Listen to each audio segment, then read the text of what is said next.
하나님의 크신 사랑과 은총이 여러분의 삶에 함께 하시기를 빕니다. 오늘은 나의 이기적인 기도가 응답된다면 이라는 제목으로 함께 하나님의 말씀을 나누겠습니다. 오늘 본문 말씀에서 야고보서 기자는 다툼과 분열 그리고 싸움과 전쟁의 근본적인 원인은 인간의 욕망과 욕심 때문이라고 분명히 말씀하고 있습니다. 사람들이 보통 간절히 원하고 바라는 것을 소원이라고 말합니다. 그리고 기독교인들은 그것을 기도 제목이라고 말하기도 합니다. 무언가를 간절히 원하고 바란다는 점에서 소원과 기도 제목은 같은 의미입니다. 여러분 혹시 모든 사람의 소원이 한 번에 이루어지는 상상을 해보신 적이 있으십니까? 만약 모든 사람의 소원, 모든 사람의 기도 제목이 한순간에 다 이루어지게 된다면 과연 세상은 어떻게 될 것 같습니까? 모든 사람이 행복해지고 평화를 누리는 아름다운 세상이 만들어질 수 있을까요? 모든 사람이 간절히 원하고 바라는 것, 좋은 말로 하면 소원이고 소망이고 기도 제목입니다. 하지만 부정적으로 표현하면 욕망과 욕심이 될 수도 있습니다. 모든 사람들의 소원과 욕망이 다 이루어진 다음에 이 세상은 어쩌면 종말을 맞이하게 될지도 모릅니다. 왜냐하면 인간의 욕망은 끝이 없고 통제할 수 없는 욕망은 인류가 지금까지 이룩한 모든 문명을 무너뜨리고 이 세상을 파괴할 수도 있기 때문입니다. 저는 얼마 전에 원더우먼 1984라는 영화를 보았습니다. 보신 분도 계시겠지만 제가 잠시 영화 내용을 소개하겠습니다. 고대 세계부터 존재했던 아주 특별한 돌이 우연히 발견되었습니다. 그 돌은 누구든 소원을 빌기만 하면 한 가지의 소원을 들어주는 마법의 돌이었습니다. 그리고 그 돌은 박물관으로 보내지게 되었는데 결국에는 맥스라는 악당에게 넘어가고 말았습니다. 맥스는 악당답게 놀라운 방법으로 자신의 한 가지 소원을 빌었습니다. 그것은 바로 자신이 소원을 들어주는 마법의 돌 그 자체가 되는 것이었습니다. 그래서 그는 모든 사람들에게 한 가지씩 소원을 들어주었습니다. 그리고 사람들의 소원이 이루어질수록 고통당하는 사람들은 늘어나게 되었고 세상은 혼란에 빠지게 되었고 파멸 직전에 이르게 되었습니다. 정치인들은 더 많은 핵무기를 원했고 사업가들은 더 많은 돈을 원했고 분노한 사람들은 자신이 미워하는 사람이 사라지고 죽기를 바랬습니다. 그 결과 사람들이 갑자기 길거리에서 쓰러져 죽게 되었고 경제는 마비되었고 도시는 파괴되었습니다. 결국 핵미사일이 발사되었고 인류는 종말의 위기에 처하고 말았습니다. 그리고 이 과정 속에서 원더우먼이 마법의 돌을 파괴하고 세상을 구원한다는 내용입니다. 참 동화 같은 스토리죠. 저는 이 영화를 보면서 내가 원하고 바라는 모든 것, 내 소원이 모두 이루어진다면 이 세상은 어떻게 될까라는 생각을 해보게 되었습니다. 그리고 내가 진정으로 바라고 원하는 소원이 무엇인가에 대해서도 생각해 보았습니다. 여러분의 소원은 무엇입니까? 그리고 여러분의 소원이 이루어진다면 모든 것이 해피엔딩으로 끝날 수 있을까요? 한번 생각해 보시기를 바랍니다. 야고보서 기자는 오늘 본문 말씀을 통해서 갈등과 분열 그리고 싸움과 전쟁이 일어나는 이유는 바로 인간의 욕심, 우리들의 이기적인 소원이 이루어지기를 바라는 마음 때문이라고 말씀하고 있습니다. 우리의 소원이 다 이루어지면 모두가 행복할 것 같지만 실제로 우리 안에 이기적인 마음이 다 있기 때문에 우리의 소원, 우리의 기도 제목이 다 이루어지면 많은 사람들이 희생당하고 세상에 종말이 올 수도 있습니다. 우리의 이기적인 소원이 이루어지지 않고 우리의 기도가 응답되지 않는 이유도 우리가 악한 마음으로 잘못된 기도를 하고 있기 때문이라고 야고보서 기자는 우리에게 말씀하고 있습니다. 왜 인간 세상에 분열과 갈등 그리고 다툼과 싸움이 그치지 않는 것일까요? 사랑한다고 말하면서도 속으로는 미워하고 이미 충분히 소유하고 있음에도 더 많이 가지려고 싸우는 이유는 무엇이겠습니까? 정의와 평화를 위한다는 명분을 앞세우지만 진짜 이유는 자신의 이익을 극대화하기 위한 경우도 많습니다. 우리가 기억해야 할 사실은 분열과 갈등 그리고 미움과 다툼은 하나님을 떠난 인간의 특징이며 사랑과 평화 그리고 희생과 헌신은 하나님과 함께하는 사람들의 특징이라는 사실입니다. 하나님을 떠난 인간들이 모인 곳에는 필연적으로 다툼과 분열 그리고 차별과 배제가 있을 수밖에 없습니다. 왜냐하면 하나님을 신뢰하지 못하고 하나님께서 우리 인생을 책임져 주신다는 사실을 믿지 못하기 때문입니다. 그렇기 때문에 자기를 주장하고 내 편을 만들고 차별과 배제를 통해서 내 것을 안전하게 지키고 확보하려는 것입니다. 1절 말씀을 제가 읽겠습니다. 무엇 때문에 여러분 가운데 싸움이나 분쟁이 일어납니까? 여러분의 지체들 안에서 싸우고 있는 육신의 욕심에서 생기는 것이 아닙니까? 야고보서 기자는 하나님의 이름으로 모인 교회 안에 이미 싸움과 분쟁이 있음을 꾸짖고 있습니다. 그리고 그 싸움의 이유가 육체의 욕심 때문이라는 것을 분명히 말하고 있습니다. 싸움으로 번역된 헬라어 단어는 폴레모스이며 원래 뜻은 적군을 무찌르기 위해서 무기를 들고 싸우고 공격하는 전쟁을 의미합니다. 그리고 다툼으로 번역된 헬라어는 마케이며 원래 뜻은 개인들 사이의 사사로운 갈등과 개인 간의 싸움을 의미합니다. 그러니까 싸움으로 번역된 단어는 전쟁을 의미하고 분쟁은 개인 간의 싸움을 의미합니다. 그리고 이렇게 교회 안에 성도들 사이에서 전쟁과 싸움이 벌어지는 이유는 육체의 욕심 때문이라고 분명히 말하고 있습니다. 욕심으로 번역된 헬라어는 헤도네입니다. 그리고 그 뜻은 인간의 본질적인 욕구를 뜻합니다. 헤도네는 기본적으로 식욕과 성욕과 같은 모든 생물학적인 욕구를 의미합니다. 그리고 시기와 질투, 자랑과 명예욕과 같은 인간의 내면적인 욕구를 의미하기도 합니다. 야고보서 기자는 인간으로서의 기본적인 욕구를 추구하는 것이 잘못되었다거나 죄라는 것이 아니라 누군가를 향한 공격적인 욕구가 전쟁과 싸움의 원인이라고 말하고 있는 것입니다. 인간의 공격적인 욕구는 개인의 삶을 파괴할 뿐 아니라 공동체를 무너뜨릴 수도 있기 때문입니다. 야고보서 기자는 전쟁과 싸움의 원인 그리고 교회를 분열시키는 근본적인 원인이 외부의 환경이나 조건 때문이 아니라고 분명히 말씀하고 있습니다.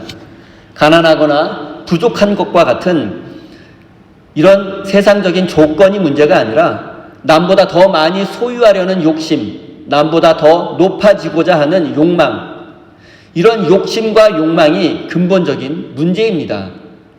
우리의 욕심과 욕망은 교회 문제의 근원일 뿐 아니라 세상의 부정과 부패, 비리의 근원이기도 합니다.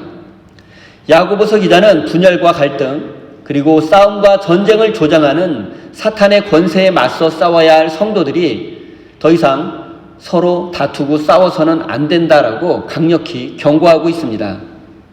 또한 교인들 간의 분열과 갈등을 전쟁에 비유한 이유는 교인들 간의 싸움과 다툼이 참혹한 전쟁처럼 보였기 때문입니다. 그렇기 때문에 분열과 갈등을 멈추어야 함을 야고보서 기자는 강력하게 말씀하고 있는 것입니다. 서로를 보듬어주고 사랑하며 섬겨주어야 할 성도들이 전쟁을 하듯 싸우는 모습이 결코 반복되어서는 안 됩니다. 사랑하는 성도 여러분, 우리가 서로 갈등하고 분열하고 싸우게 된다면 그것은 자신의 몸을 자해하는 것과 마찬가지입니다. 왜냐하면 우리는 이미 그리스도 안에서 한 지체가 되었고 형제요 자매요 가족이기 때문입니다. 갈등과 분열 그리고 싸움이 있는 곳에 사랑과 평화를 심는 하나님의 사람이 되시기를 바랍니다. 2절 말씀입니다. 여러분은 욕심을 부려도 얻지 못하면 살인을 하고 탐내어도 가지지 못하면 다투고 싸웁니다. 여러분이 얻지 못하는 것은 구하지 않기 때문이요. 우리가 분명히 알아야 할 사실은 인간의 욕망과 욕심은 끝이 없다는 사실입니다. 욕망은 그 무엇으로도 채울 수 없고 만족시킬 수 없기에 분열과 갈등을 일으키고 결국에는 싸움과 전쟁, 살인으로 이어질 수밖에 없습니다.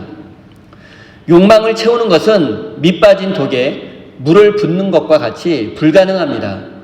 왜냐하면 내가 오늘 이미 나의 욕망을 이룬다 할지라도 오늘 성취된 그 욕망이 또 다른 욕망을 이미 잉태하고 있기 때문입니다. 욕망은 끊임없이 또 다른 욕망을 재생산해내기 때문입니다. 오늘 나의 욕구와 욕망이 이루어져서 잠시 타인과의 상대적인 비교를 통해 만족감을 느낄 수 있고 우쭐해 할 수 있지만 곧 나보다 더 큰 성취를 이룬 사람들 앞에서 초라함과 공허함을 느낄 수밖에 없습니다. 그래서 오늘 성취된 나의 욕구는 내일의 내가 더 큰 것을 욕망하게 만들 수밖에 없습니다. 인생 속에서 우리의 이기적인 욕망이 이루어지지 않는 것은 오히려 하나님의 은혜이며 축복이 될 수도 있습니다. 또한 우리의 인생 가운데 광야의 고통이 있는 것도 우리의 욕망이 이루어지는 것보다 하나님의 뜻이 이루어지는 것이 더 중요함을 깨닫게 하기 위한 하나님의 섭리일 수도 있습니다. 생각해 보십시오. 우리를 둘러싼 환경이 적과 꿀이 흐르는 축복의 땅이라 할지라도 그곳에 하나님이 계시지 않는다면 그것은 축복의 땅이 아니라 광야로 변할 수밖에 없습니다. 하지만 아무리 광야와 같이 척박하고 힘든 환경이라 할지라도 그곳에 하나님이 계신다면, 하나님이 나와 함께 하신다면 그곳은 오아시스가 될 것이고 축복의 땅으로 변하고 말 것입니다. 사랑하는 성도 여러분, 우리의 욕심과 욕망이 모두 이루어지고 우리가 바라는 것들이 모두 실현된다면 그때 우리는 과연 만족하고 평화를 누릴 수 있을까요? 그럼 이제 하나님께서 원하고 바라는 것들이 이 땅에서 이루어지는 모습을 한번 상상해 보십시오. 과연 어느 곳에 평화가 있겠습니까? 하나님의 뜻이 이루어지는 그곳이 바로 참된 평화와 만족이 있는 천국임을 기억하시기 바랍니다. 사랑하는 성도 여러분, 우리의 욕망과 욕심이 모두 이루어진 곳에는 갈등과 분열만이 있을 것이고 자기 열정과 자기 만족을 추구하는 사람들은 결국 끝없는 다툼과 싸움만을 만들어낼 것입니다. 하지만 하나님의 뜻이 이루어진 곳에는 참된 만족과 평화가 넘쳐나게 될 것입니다. 2절 뒷부분에서 3절 말씀을 제가 읽겠습니다. 여러분이 얻지 못하는 것은 구하지 않기 때문이요. 구하여도 얻지 못하는 것은 자기 쾌락을 누리는 데 쓰려고 잘못 구하기 때문입니다.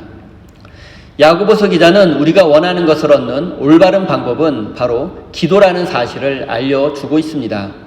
또한 지금까지 너희가 얻지 못한 것은 구하지 않았기 때문이고 구하여도 얻지 못한 것은 이기적인 욕망을 채우기 위해서 잘못된 기도를 했기 때문이라고 말씀하고 있습니다. 우리가 생각해 볼 점은 사람들이 이기적인 욕망과 욕심을 통해서 정말로 이루기 원했던 것이 무엇이었겠는가 하는 것입니다. 사람들은 욕망과 욕심의 실현을 통해서 자기 만족과 기쁨을 원했을 것입니다. 또한 사랑과 평화가 넘치는 아름다운 삶을 원했을 것입니다.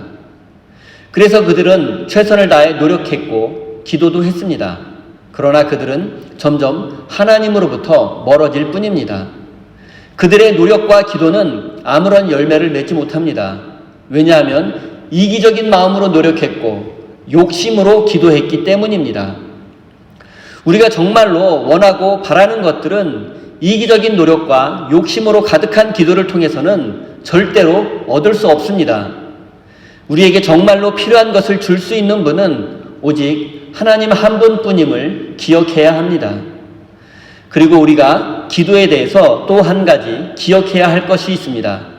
그것은 많은 경우에 기도 응답은 우리의 순종을 통해서 이루어진다는 사실입니다. 우리는 기도한 후에 그 기도가 이루어질 때까지 아무것도 하지 않으며 기다리기만 하는 경우가 많습니다. 순종할 마음과 믿음은 없으면서 기도만 열심히 하고 있는 것입니다. 이런 사람에게 하나님은 단지 자신이 원하는 것을 이루어주는 존재에 지나지 않습니다. 이런 사람은 기도를 통해서 자신이 원하는 것이 이루어지기를 하나님께 명령할 뿐, 기도가 이루어지기 위해서 순종하지는 않습니다. 그리고 이렇게 하나님을 도구와 수단으로만 생각하는 사람은 결코 하나님의 사람이 될 수 없으며, 하나님은 그런 사람의 기도에 응답할 이유가 없습니다. 이것은 기도가 아니라 욕망의 배설일 뿐이기 때문입니다. 사랑하는 성도 여러분, 참된 기도는 우리의 소원이 이루어지는 것이 아니라 하나님의 뜻이 이루어지는 것입니다. 교회는 근본적으로 하나님의 뜻이 이루어지기를 간절히 바라는 사람들의 모임입니다. 그리고 하나님의 뜻이 이루어지기를 위해서 서로 사랑하고 격려하고 헌신하며 순종하고 기도하는 모임이 바로 교회입니다. 따라서 교회는 절대로 인간의 이기적인 욕망과 욕심을 이루기 위한 모임으로 변질되어서는 안 됩니다. 교회가 교회다워지고 하나님의 뜻을 이루어가는 참된 교회가 되기 위해서 무엇보다 중요한 것은 올바르게 기도하는 것입니다. 열심히 기도하는 것보다 더 중요한 것은 우리의 기도의 내용이 하나님의 뜻에 합당한 것인가 하는 것입니다. 올바르게 기도하는 것은 나의 연약함을 인정하고 하나님의 지혜를 인정하며 기도하는 것입니다. 내가 바라는 대로가 아니라 하나님이 바라시는 대로, 나만 좋은 대로가 아니라 하나님과 이웃이 좋은 대로, 나의 세상을 이루기 위해서가 아니라 하나님 나라를 이루기 위해서 하는 기도가 올바른 기도입니다. 자신의 부족함을 인정하고 욕망과 욕심을 내려놓고 하나님의 뜻이 이루어지기를 위해서 기도하는 그곳에 하나님의 부흥이 일어나게 될 것입니다. 바로 그 자리에서 하나님께서 일하시기 때문입니다. 이제 이기적인 욕망과 욕심으로 잘못된 기도를 하고 응답받지 못한 사람들이 모인 곳에는 과연 어떤 일이 일어나는지 생각해 보겠습니다. 결론적으로 말씀드리면 응답받지 못한 사람들이 모인 곳에는, 욕심으로 기도하는 사람들이 모인 곳에는 분열과 갈등, 싸움과 전쟁만이 존재할 뿐입니다. 그들은 자신들이 열심히 기도했음에도 응답받지 못한 것을 이해하지 못합니다. 받아들이지 못합니다. 그래서 하나님을 의심하게 되고 원망하게 됩니다. 그들은 결코 자신들의 이기적인 욕망과 욕심을 깨닫지 못합니다. 우리의 고집스러운 이기심과 야망, 한쪽으로 치우친 신념은 기도의 제목이 될 수 없기에 응답될 수 없는 것입니다. 그리고 이렇게 잘못된 기도를 하는 사람은 점점 하나님과 멀어지게 될 것이고 사람들로부터도 외면받을 수밖에 없습니다. 이기적인 마음과 욕심으로 기도해서 응답받지 못한 사람은 자신의 기도가 잘못되었다는 사실을 깨닫지 못하고 원망과 불평의 마음을 이웃에게 쏟아내게 됩니다. 그리고 마음 깊은 곳에서부터 불안과 두려움을 느끼게 되고 점점 부정적이고 파괴적인 모습으로 변해갑니다. 그리고 이때 참된 교회와 진실한 성도들은 이렇게 잘못된 기도로 인해서 응답받지 못하고 고통당하는 사람을 외면해서는 안 됩니다. 속으로 꼴 좋다, 그럴 줄 알았다, 이렇게 생각해서는 절대로 안 됩니다. 자업자득이라고 여겨서는 안 됩니다.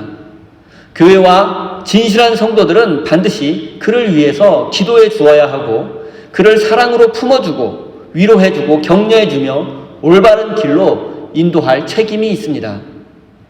우리 모두는 예수 그리스도 안에서 한 지체요, 형제요, 자매이며 가족이기 때문입니다. 절대로 교회 안에서 누군가를 포기해서는 안 됩니다. 사랑하는 성도 여러분, 무엇보다 응답받는 진실한 기도를 드리는 사람이 되십시오. 또한 여러분 주변에 누군가가 이기적인 마음으로 잘못된 기도를 드리고 응답받지 못해 고통당하는 사람이 있다면 그를 위로하고 다시 일으켜 세워주시는 참된 믿음의 사람이 되시기를 바랍니다. 이제 우리가 어떤 자세로 기도해야 하는지, 어떻게 하는 기도가 응답받는 올바른 기도인지에 대해서 지금까지 살펴본 내용들을 정리해 보겠습니다. 첫째, 우리의 기도는 항상 하나님 중심이어야 합니다. 자기 중심으로 기도해서는 안 됩니다. 내 이익을 먼저 생각하고 내가 주인공이 되려 하고 높아지려 해서는 안 됩니다. 우리의 기도를 들으시는 하나님이 기뻐하셔야 하고 하나님이 주인공이 되어야 하고 하나님이 영광 받으셔야만 합니다. 둘째, 우리는 기도할 때 항상 하나님의 뜻이 무엇인지를, 하나님의 뜻이 어디에 있는지를 먼저 살펴야 합니다. 하나님의 뜻을 묻지 않고 하나님의 섭리에도 관심이 없이 내가 원하는 것이 이루어지기를 기도하고 맹목적으로 기다리기만 한다면 그런 사람의 기도는 타 종교의 신에게 기도하는 것과 우상에게 기도하는 것과 무엇이 다르겠습니까? 내 자존심을 지키는 것이 중요하고 내 고집을 꺾지 않는다면 우리의 기도는 아무런 의미가 없고 공허한 소리가 될 수밖에 없습니다. 셋째, 우리는 기도할 때 하나님의 뜻을 나의 뜻에 맞추려고 해서는 안 됩니다. 성도들이 좋아하는 기도 중에 하늘 보좌를 움직이는 기도라는 말이 있습니다. 이것은 말 그대로 하나님의 생각과 뜻을 바꾸어서라도 내가 원하는 것을 받아내고야 말겠다, 내 기도에 응답받고 말겠다라는 강력한 의지를 품은 기도입니다. 하지만 정말로 바뀌어야 할 것은 하나님의 뜻과 계획이 아니라 우리의 이기적인 마음입니다. 참된 기도는 하나님을 바꾸어서라도 내 기도가 응답되는 것이 아니라 하나님의 뜻에 우리의 마음을 맞추어 나가는 것입니다. 그래서 궁극적으로는 나의 뜻이 아니라 하나님의 뜻이 이루어져야 합니다. 예수님은 겟세마네 동산에서 아버지여, 만일 아버지의 뜻이라면 이 잔을 내게서 거두어 주십시오. 그러나 내 뜻대로 되게 하지 마시고 아버지의 뜻대로 되게 해 주십시오라고 기도하셨습니다. 그리고 그 기도가 응답되어서 예수님은 십자가 처형을 당하고 말았습니다. 넷째로, 우리는 우리 자신이 변화되기를 위해서 기도해야 합니다. 우리는 기도를 통해서 하나님의 뜻을 깨닫고 예수님을 닮아가야 합니다. 높아지려 했던 마음이 반대로 낮아지고 내려가는 마음으로 바뀌어야 합니다. 더 많이 소유하려는 마음이 나누어주고 베푸는 마음으로 바뀌어야 합니다. 미워하는 마음이 사랑하는 마음으로 바뀌어야 하고 남을 변화시켜달라고 했던 마음이 나 자신을 변화시켜달라는 마음으로 바뀌어야만 합니다. 이렇게 우리의 마음이 변화되기를 위해서 기도해야 합니다. 다섯째, 우리는 기도가 하나님과의 영적인 대화라는 사실을 잊어서는 안 됩니다. 대화는 혼자 할 수 없고 반드시 상대방이 있어야만 합니다. 혼자 자신에게 말하는 것은 대화가 아니라 독백입니다. 기도도 마찬가지입니다. 내가 하나님께 말했다면 나도 하나님의 말씀을 들어야 합니다. 그래야 대화가 성립되는 것입니다. 내가 30분 기도했다면 30분은 하나님의 말씀을 들어야 합니다. 30분 동안 하나님의 말씀을 묵상하고 내 기도의 내용을 되돌아보고 성경 말씀을 읽어야 합니다. 그래야만 하나님의 음성을 듣고 하나님의 뜻을 깨닫고 내 기도가 올바른 기도인지 확인할 수 있기 때문입니다. 내 소원과 내 욕심만 전부 토로한 다음에 기도 다 했다고 자리에서 일어나게 된다면 그것은 반쪽짜리 기도가 될 수밖에 없습니다. 여러분이 원하는 것을 하나님께 다 이야기하고 기도했다면 여러분도 여러분의 기도가 과연 올바른 기도인지, 이기적인 마음으로 기도한 것이 있지는 않은지 묵상해보고 성경을 읽으며 하나님의 음성에 귀를 기울여야만 합니다. 그래야만 영적인 대화가 완성되고 기도가 완성되기 때문입니다. 3절 말씀을 다시 한번 읽겠습니다. 구하여도 얻지 못하는 것은 자기 쾌락을 누리는 데에 쓰려고 잘못 구하기 때문입니다. 야고보서 기자는 우리가 기도해도 응답받지 못하는 이유가 쾌락을 위해서 잘못된 마음으로 기도하기 때문이라고 말씀하고 있습니다. 우리가 욕망과 욕심 그리고 쾌락을 누리려는 목적을 가지고 기도한다면 그런 기도는 절대로 응답받지 못할 것입니다. 혹시라도 그런 기도가 응답된다면 그것은 사탄의 유혹이고 절망과 죽음으로 가는 지름길이 되고 말 것입니다. 사랑하는 성도 여러분, 우리가 원하고 바라는 모든 것 그리고 우리의 욕망과 욕심으로 기도하는 것들이 모두 이루어지게 된다면 이 세상은 절망과 고통으로 가득한 사탄의 나라가 되고 말 것입니다. 그리고 하나님의 뜻은 이루어지지 못할 것입니다. 사랑하는 우리 세임교회 성도 여러분, 여러분이 원하고 바라는 것, 여러분의 뜻과 계획이 이루어지기를 위해서 기도하기 전에 먼저 하나님의 뜻이 무엇인지를 묵상하시고 기도하시기 바랍니다. 참된 기도를 통해서 하나님의 뜻에 여러분의 마음을 맞추어 나가시기를 바랍니다. 그래서 하나님과 늘 동행하는 축복을 누리시는 복된 인생이 되시기를 예수님의 이름으로 축원드립니다. 기도하겠습니다. 우리 인생의 참된 주인 되시는 하나님, 지금까지 우리는 마치 우리가 우리 인생의 주인인 것처럼 살아왔습니다. 내가 원하고 바라는 것을 기도하는 것이 참된 기도인 줄 알고 그렇게 욕심으로 기도해 왔습니다. 하나님, 이제 우리가 원하는 것을 위해서 기도하는 어리석음에서 벗어나 하나님의 말씀에 귀를 기울이며 하나님의 뜻을 깨닫기 위해서 기도하는 성숙한 믿음의 사람이 될 수 있도록 우리의 마음과 삶을 인도해 주십시오. 내 욕심과 욕망이 이루어지게 되면 하나님의 뜻이 이루어질 수 없음을 깨닫고 무엇보다 모든 사람을 구원하시려는 하나님의 뜻이 이루어지기를 위해서 기도하고 순종하는 믿음의 사람이 되게 해 주십시오. 사랑의 하나님, 우리 세임교회 성도들이 하나님을 인생의 주인으로 고백하며 소중한 예물을 올려드립니다. 저들의 땀과 수고 그리고 순종이 담겨있는 이 예물이 하나님의 뜻을 이루는 선한 일에 사용될 수 있도록 인도해 주십시오. 사랑하는 성도들이 눈물로 씨를 뿌리며 수고하고 노력한 만큼의 열매를 거둘 수 있도록 축복해 주시고, 사랑하는 성도들이 이 세상에서 경제적인 문제로 고통당하지 않도록 지켜주시며 나누고 섬기며 살 수 있도록 저들의 삶을 풍성하게 인도해 주십시오. 예수님의 이름으로 기도드립니다. 아멘.